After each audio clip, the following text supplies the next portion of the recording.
நம்பிக்கை நம்பிக்கை நம்பிக்கை நம்பிக்கை இல்லாமல் நாளை இல்லை.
மாமா சாப்பிட வாங்க மாமா.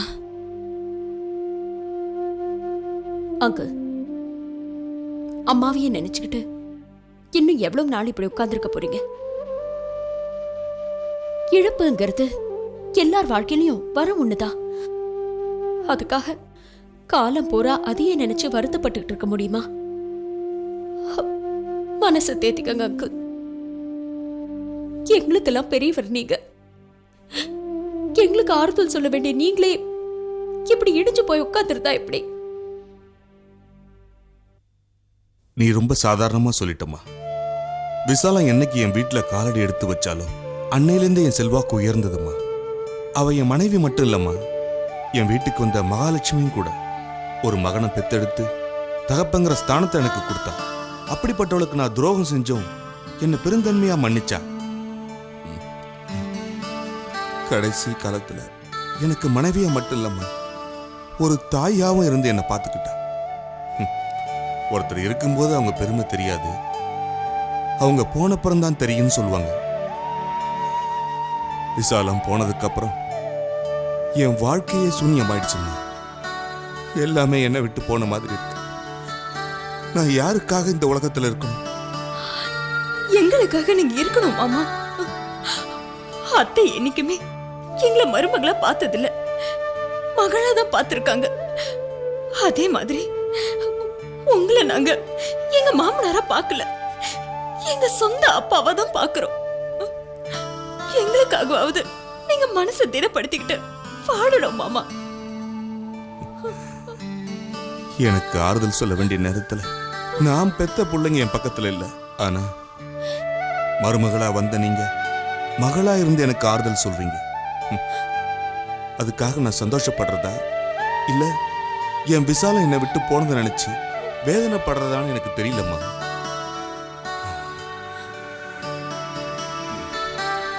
அன்னைக்கே அந்த பொட்டுக்காரம்மா சொன்னாங்க, அக்னி சாட்சியா உங்ககிட்ட வந்தது அக்னிகிட்டே போக போகுதுன்னு.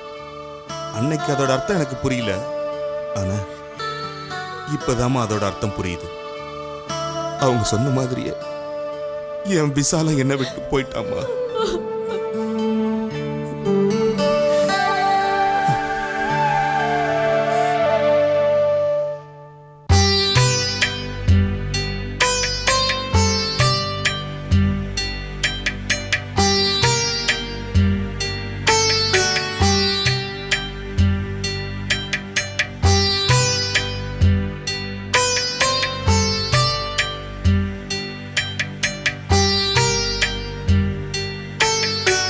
வாங்க.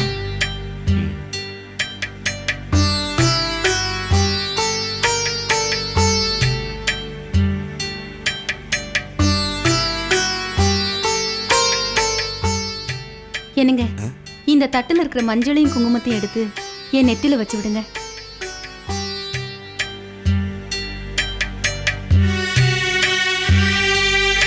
என் ஆசீர்வாதம் பண்ணுங்க.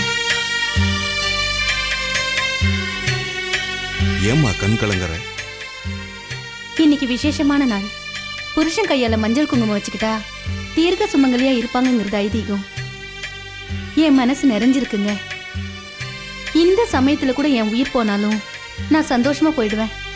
100 வயசு வரைக்கும் நீ தீர்க்க சுமங்கலியா இருப்ப, புரியுதா? வா போலாம்.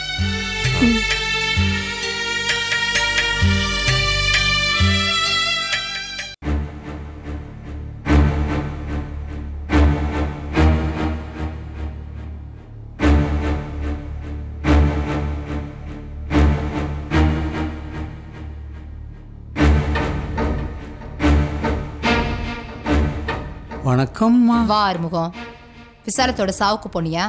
அங்க நடந்த விஷயத்தெல்லாம் சொல்லு. அம்மா, அங்க நடந்த விஷயத்த நான் சொல்ல ஆரம்பிச்சா இப்ப நீங்க நடக்கிறதே நிறுத்திடுவீங்க. என்ன உளர்ற? அம்மா, விசாலத்தை கொன்னது நீங்க தான்னு எல்லாருக்கும் தெரிஞ்சு போச்சுமா. ஆறுமுகம், அம்மா, இதை நான் சொல்லலம்மா. நந்தினி சாவு வீட்டுக்கு வந்தவங்கள ஒவ்வொருத்தரா கூப்பிட்டு சொல்லிட்டு இருக்குமா. அவ கிடக்குறா. ஆறுமுகம், அம்மா, விசாலம் ஒரு புள்ளைய பெத்தும் கடைசி நேரத்துல அவளுக்கு கொல்லி போடுறது கூட அவ புள்ள வராம இவ போய் சேர்ந்துட்டா பாத்தியா? இந்த சிந்தாமணி சொத்துல பங்கு கேட்டா கோர்ட்டுக்கு போவேன்னு மிரட்டினா. இப்ப என்னாச்சு? திரும்பி வர முடியாத இடத்துக்கு நானே அனுப்பிச்சிட்டேன். அதான் சிந்தாமணி. அதெல்லாம் இருக்கட்டுமா. இனிமேதான் நீங்க ரொம்ப ஜாக்கிரதையா இருக்கணுமா. என்ன சொல்ற நீ? அம்மா, உங்க முடிவு அந்த திருப்பதி கையில தான் அங்க எல்லாரும் பேசிக்கிறாங்கம்மா. அம்மா, இதை நான் சொல்லல, அங்க இருக்கிறவங்க பேசிக்கிறாங்க. திருப்பதி, கங்கா, பிரேம் இந்த 3 பேரும் உங்க மேல ஏற்கனவே ஆத்திரமா இருக்காங்க. நந்தினி வேற எதிரியா இருக்காங்க. 10வது ஜெயந்தியும் சேர்ந்துக்கிட்டு உங்க மேல ஆவேசமா இருக்காங்க. இந்த 5 பேரும் ஒன்னா படத்திரண்டு வந்தாங்கன்னா உங்களை பஞ்சா பரத்திடுவாங்களம்மா. அதனால தான் சொல்றேன், எனக்கு ஒரு முன் யோசனை தோணுது. எதுக்கும் நீங்க ஒரு முன்ஜாமீன் எடுத்து வச்சுக்கிட்டா நல்லது. நானே வெளியே போய் மாட்டிக்கணுமா? அதானே, நீங்க எதுக்காக போய் மாட்டிக்கணும்? உங்கள்கிட்ட பணம் இல்லையா, ஆள் பலம் இல்லையா? ஏமா, நீங்க நினைச்சீங்கன்னா யாரை வேணும்னாலும் எப்ப வேணும்னாலும் எங்க வேணும்னாலும் அனுப்பிடுவீங்களே.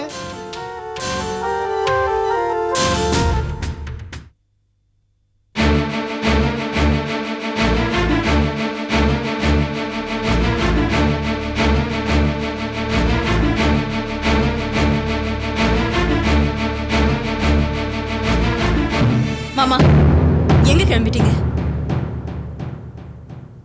சிந்தாமணி வீட்டுக்கு தானே? ஆமாம்மா, அந்த சிந்தாமணியை கொல்றதுக்காகத்தான் என் விசாலத்தை அவ என்கிட்ட இருந்து படிச்சுட்டான். மாமா, அத்தையோட சாவுக்கு சிந்தாமணி தான் காரணம்னு நம்ம எல்லாருக்கும் தெரியும். ஆனா அதுக்கான ஆதாரம் இல்ல. அதனால சட்டத்தால உங்களுக்கு தண்டனை வாங்கி கொடுக்க முடியாது. நாம தண்டிக்கணும்னு நினைச்சா அதுக்கு 1 நிமிஷம் போதும் மாமா. ஆனா அப்படி செஞ்சா அவங்களுக்கும் நமக்கு என்ன வித்தியாசம்? ஆமா அங்கிள், ஜெயந்தி சொல்றது கரெக்ட் தான். இந்த பிரச்சனைக்கு சிந்தாமணியை கொலை பண்றதா முடிவுன்னா அதை நாம என்னைக்கா செஞ்சிருக்கலாமே. ஆனா அப்படி செஞ்சா அவ உயிர் 1 நிமிஷத்துல போயிடும். அவ்வளவு சுலபமா அந்த சிந்தாமணி சாகக்கூடாது அங்கிள். அவ செஞ்ச அக்கிரமத்துக்கெல்லாம் அவ அணுவா சித்திரவதைப்பட்டு துடிதுடிச்சுதான் சாகணும். நம்ம குடும்பத்துக்கு அவ செஞ்ச ஒவ்வொரு பாவத்தையும் நினைச்சு அவ கண்ணீர் விடணும். அந்த பாவத்துக்கெல்லாம் பரிகாரம் கிடைக்காதான்னு அவ ஏங்கி தவிக்கணும். ஆனா அந்த நேரத்துல அவளுக்கு ஆறுதல் சொல்ல ஒரு ஜீவன் கூட இருக்க கூடாது. உயிரோட இருக்கும் போதே அவ நரக வேதனை அனுபவிக்கணும். அதான் அந்த சிந்தாமணிக்கு நாம கொடுக்கிற சரியான தண்டனை. இது பாருங்க, உங்க கோபம் நியாயமானதுன்னு எனக்கு தெரியும். ஆனா அதை கட்டுப்படுத்த வேண்டிய நேரம் இது. ப்ளீஸ் அங்கிள், உள்ள போங்க. உள்ள போங்க மாமா.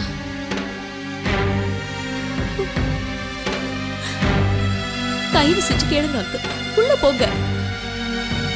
போங்க மாமா.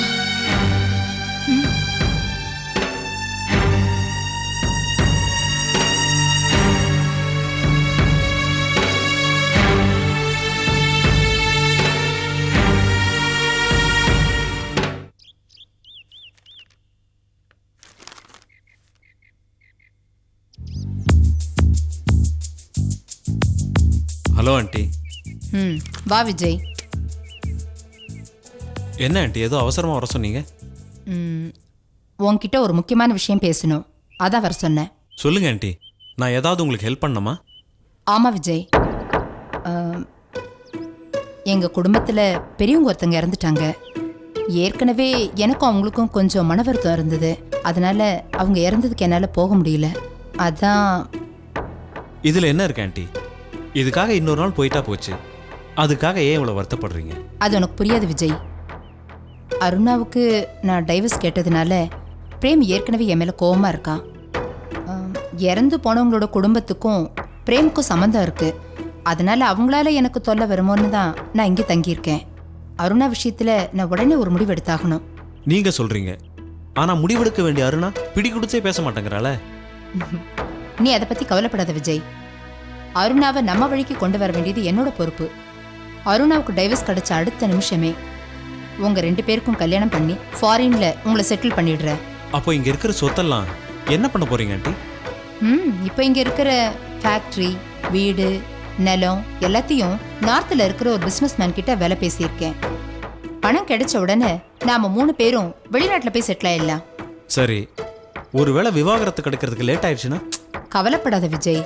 விவாகரத்து கிடைக்க லேட் ஆயிடுச்சுன்னா நான் நேராக பெங்களூருக்கு போய் அருணா கூட்டிகிட்டு கனடாவுக்கு வந்துடுறேன்.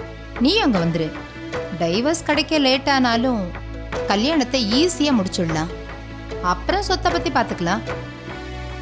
ஓகே ஆண்டி, நீங்கள் என்ன சொன்னாலும் எனக்கு சம்மதம் தான். அப்போது நான் ஆக வேண்டிய காரியத்தை பார்க்குறேன். நான் வரேன் ஆண்டி. பாய். என் பொண்ணோட வாழ்க்கை செட்டில் ஆகிறதுக்காக தான் நான் வரேன் விஜய். ஆனால் நந்தினியை ஒழிக்காம நான் ஒரு நாளும் ஓய மாட்டேன்.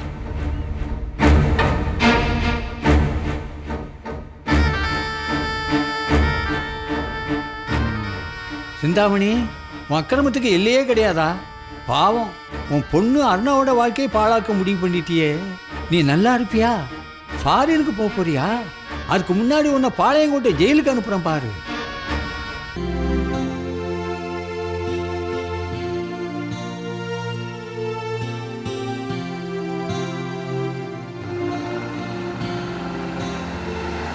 செல்லப்பா, வண்டி நிறுத்து. ரிவர்ஸ் எடு.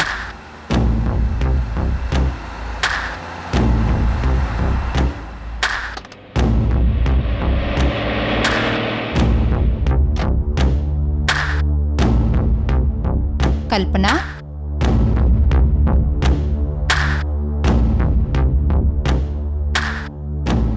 என்ன? நந்தினி கிட்ட வேலைக்கு போயிட்டு வரியா? ஆமா. இல்ல, அவ உனக்கு சம்பளம் ஒழுங்கா கொடுக்கறாளான்னு கேட்டேன். அது உங்களுக்கு தேவையில்லாத விஷயம். கல்பனா, நீ ஊர் விட்டு ஊர் வேலைக்கு வர்ற, நல்ல சம்பளம் கிடைக்கும்னு நினைச்சுதானே வர. நந்தினி அந்த அளவுக்கு உனக்கு சம்பளம் கொடுக்கறாளான்னு கேட்டேன். உங்களுக்கு என்ன வேணும்? எனக்கு ஒரு ராசி இருக்கு கல்பனா. நானா போய் ஒருத்தருக்கு உதவி செய்யலான்னு கேட்பேன். ஆனா அவங்க அதை உதவி தள்ளிட்டு போயிடுவாங்க. அப்புறம் என்ன புரிஞ்சுக்கிட்டு மறுபடியும் என்கிட்ட உதவி கேட்டு வருவாங்க. இப்ப எதுக்கு அதை என்கிட்ட சொல்றீங்க? உனக்கு உதவி செய்யணும்னு நினைக்கிறேம்மா. உன் குடும்பத்தை பார்த்தா எனக்கு பாவமா இருக்கு. நீங்க இறக்கப்பட்டு அதுல நாங்க வாழணுங்கிற அவசியம் இல்ல. எங்க கிட்ட உழைப்பும் இருக்கு, தன்னம்பிக்கையும் இருக்கு. யாரோட தயவும் எங்களுக்கு தேவையில்லை. உன்ன மாதிரி ஆளுங்களுக்கு பரட்டு கௌரவம் நிறைய இருக்கு. நானே வந்து உனக்கு உதவி செய்யறேன்னு சொல்றேன் பாரு, அதான் என்னோட தப்பு. அந்த பாழா போன இறக்க குணத்தை கடவுள் எனக்கு கொடுத்து தொலைச்சிட்டா. அதான் உங்ககிட்ட எல்லாம் பேச்சு வாங்க வேண்டியதா இருக்கு. சரி சரி, அது போகட்டும். வசந்தை எங்க வச்சிருக்கீங்க? மரியாதையை அவனை என்கிட்ட கொடுத்துருங்க, இல்ல உங்க குடும்பத்தையே உண்டு இல்லைன்னு ஆக்கிடுவேன். ஆமா, நாங்க பெரிய ராஜ குடும்பம். நீ வந்து உண்டு இல்லைன்னு ஆக்க போற. பேசாம வந்த வேலையை பார்த்துட்டு போ. பஸ் வர டைம் ஆச்சு. நான் யாருன்னு தெரியாம பேசிட்டு இருக்கேன். போக போக இந்த சிந்தாமணியை தெரிஞ்சுக்குவேன்.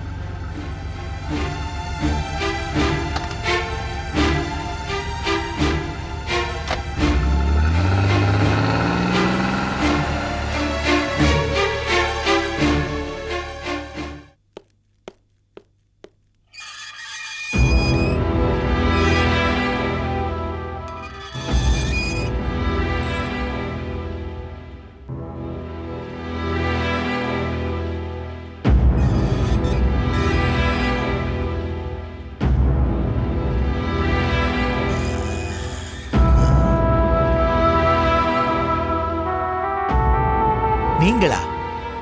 என்ன பார்க்கவா? ஆமா. அப்போ விசாலம்மாக்கு நான் எழுதின கடிதாசுக்கு ஒரு பலன் கிடைச்சிருக்கு. உங்களுக்கு அது பலன். ஆனா விசாலம்மாவை பொறுத்த வரைக்கும் யமன். நீங்க அனுப்பின லெட்டர் ஆதாரமா வச்சு விசாலம்மா போய் சிந்தாமணி கிட்ட பேசியிருக்காங்க. அந்த கோபத்துல சிந்தாமணி ஆள வச்சு விசாலம்மாவை தீர்த்து கட்டிட்டா. கொன்னுட்டாளா? என்ன சொல்றீங்க? போலீஸ்ல கம்ப்ளைண்ட் பண்ணீங்களா? இல்ல கிருஷ்ணா, உணர்ச்சி வசப்பட்டு நாங்க சிந்தாமணிக்கு எதிராக எடுத்த எந்த நடவடிக்கையுமே எடுபடல. ரொம்ப தந்திரமாவும் புத்திசாலித்தனமாவும் அவ தப்பிச்சிட்டா. அவளை மடக்கணும்னா அவ வழியிலேயே போய் தான் நாம ஜெயிக்கணும். அதே வழியில போனோம்னா சிந்தாமணி மாதிரி புத்தி உள்ளவங்க தான் உங்களுக்கு உதவி பண்ணணும். உங்களுக்கு நான் எந்த வழியில உதவி பண்ண முடியும்? எவ்வளவு மோசமான கிரிமினலா இருந்த உங்களுக்கு எப்படி இந்த திடீர் மனமாற்றம்? மற்றவங்களை அவமானப்படுத்தும் பொழுதும் அழிக்கும் பொழுதும் சந்தோஷமா தான் இருந்துச்சு. ஆனா அதே அவமானமும் அழிவு நமக்கு வரும் பொழுது வலி தெரியுது, நல்லாவே தெரியுது. அந்த சிந்தாமணியோட சேர்ந்து எல்லா பணத்தையும் அடிச்சிடலான்னு பல அதர்மங்களுக்கு அவளுக்கு துணை போனேன். இன்னைக்கு நான் ஜெயிலில் இருக்கேன், அந்த அம்மா எட்டி கூட பார்க்கல. இதே சிந்தாமணி ஜெயிலில் இருந்தப்போ அவளை எப்படியாவது வெளியே கொண்டு வரணும்னு நான் எவ்வளவு கஷ்டப்பட்டேன். எனக்காக அந்த அம்மா ஒரு துரும்ப கூட நகத்துல. இப்பதாம்மா புரியுது யார் நல்லவங்க யார் கெட்டவங்கன்னு. தப்பு பண்ணிட்டேன், என் லைஃப்ல பெரிய தப்பு பண்ணிட்டேன். சரி, அது இருக்கட்டும். சிந்தாமணி வசந்த தாக்கும்போது நீங்க அதை பாத்தீங்களா? ஆமாம்மா, வசந்த் நியாயம் கேட்டு சிந்தாமணி கிட்ட வந்தான். சிந்தாமணி ஆத்திரம் அடைஞ்சு பாட்டில வீசி எறிஞ்சா. அது அவன் மண்டையில பட்டு அவன் கீழே விழுந்தான். அப்புறம் அவனை எடுத்துக்கிட்டு போய் புதைக்கும் பொழுது நான் பக்கத்திலே தான் இருந்தேன். வசந்த் இப்போ உயிரோடு தான் இருக்காரு.